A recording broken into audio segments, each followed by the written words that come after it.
welcome to another episode of Accessibility. It's a show on YouTube where I talk about the video game industry, accessibility, and representation. Basically, how can we help more people to play games, and more people to see themselves in the games they play? Alongside the imminent release of the PlayStation 5, this week is going to see the release of Spider-Man Miles Morales, which is a standalone sequel to 2018's Spider-Man on the PlayStation 4. This game uses the same open world map, but it fills it with new characters, new stories, new quests. It's a short sequel game. It's a good 10 to 12 hours long, and it's a really good game. I've been really enjoying it in my time reviewing it. Thank you very much to Sony for the review unit of the PlayStation 5 and the game. Back in June of 2020, we did an episode of Accessibility, all about another first-party Sony exclusive, The Last of Us 2.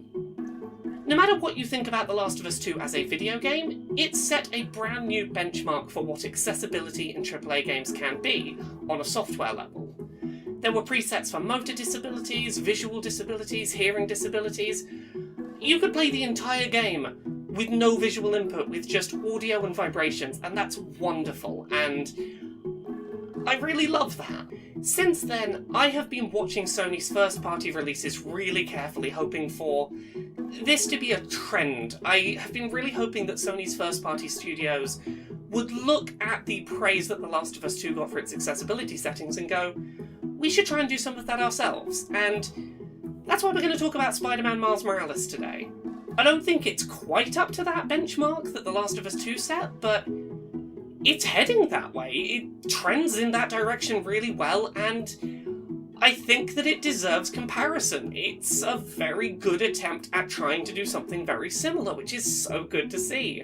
So, in today's episode of Accessibility, we're going to be looking at Spider-Man Miles Morales and everything it does to try and help make the game more accessible to disabled players. Firstly, let's start with the gameplay-specific accessibility settings. In Spider-Man Miles Morales, players who struggle to react quickly to QuickTime event prompts can set them to complete automatically.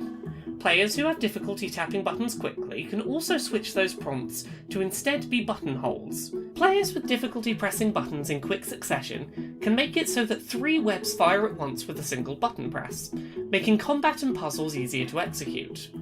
And aiming in-game can be switched to a toggle to avoid players having to hold down a button for long periods of time.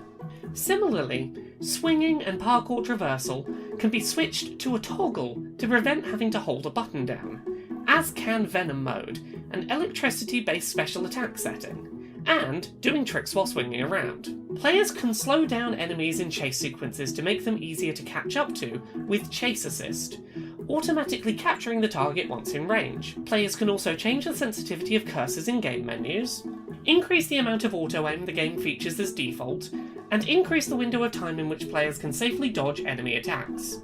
Additionally, the game contains a setting where players can get hints for puzzles, highlighting interactive objects and giving verbal cues as to what to do, much in the vein of Spider-Man PS4's hint and puzzle skipping systems. While most of the settings that we've talked about so far in this video are evolutions of settings that we saw in the PlayStation 4 Spider-Man game, the settings we're about to talk about are the ones that are a little more unexpected, the ones that feel a little more The Last of Us 2 in nature, the ones that feel like some real thought and effort went into them, and the ones that make me hopeful that this is a positive trend that we're seeing. In the controller settings for Miles Morales, the expected settings exist for changing vibration intensity, turning vibration off entirely, or turning off adaptive trigger settings for the game. What I didn't expect was for the game to feature a dedicated vibration setting labelled for accessibility. This setting adds additional vibrations that help with things like navigating menus, and presenting previously audio-visual prompts. A great example: when in combat, players are usually given an audio cue and a visual cue before an enemy attacks. For players who struggle with hearing or vision, this new vibration mode has a specific type of vibration to tell players when to perform a dodge. The DualSense controller's ability to create wildly distinct types of vibration from specific points in the controller is really awesome from an accessibility perspective in this regard, as the dodge vibration feels distinct from other vibrations taking place in combat. While Miles Morales lacks the comprehensive disability-focused presets of The Last of Us 2, the game's accessibility menu does feature a specific subsection titled Visual Aids, designed to help players with limited vision play the game more easily. Players can set the camera to automatically point them towards objective waypoints when scanning rooms, have the camera automatically follow Miles while he's swinging, set the camera to move around less while swinging, turn off parallax effects in menus, increase the size of in-game waypoint markers and prompts, place backgrounds behind HUD elements to make them better contrasted, and change the colour of emphasised text. Then we've got the contrast options, which are in many ways similar to the high contrast mode settings in The Last of Us 2. Players can select different colours to shade the hero, any ally characters, basic enemies and bosses, to make it easier at a glance to tell what's happening in high-action combat sequences. Players can also set their visual indicator for spider sense to appear in a more high-contrast colour and style. Lastly, Spider-Man Miles Morales features at one point in its story a character who communicates using American Sign Language.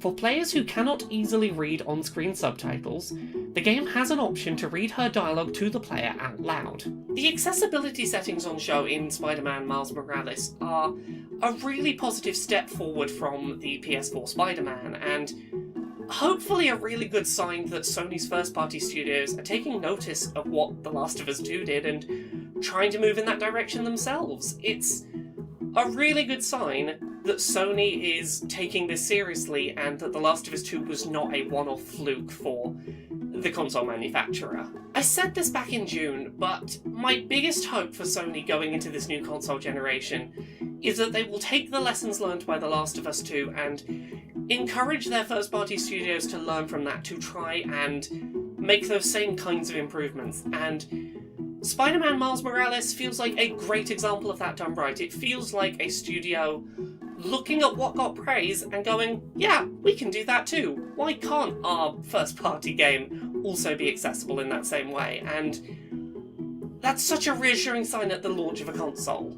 I really hope that this is the beginning of a trend from Sony, because if every game got this level of accessibility improvement, we'd be a huge way along the way to improving the accessibility of games as a whole. So, Sony, keep it up. This is a really good start to the generation.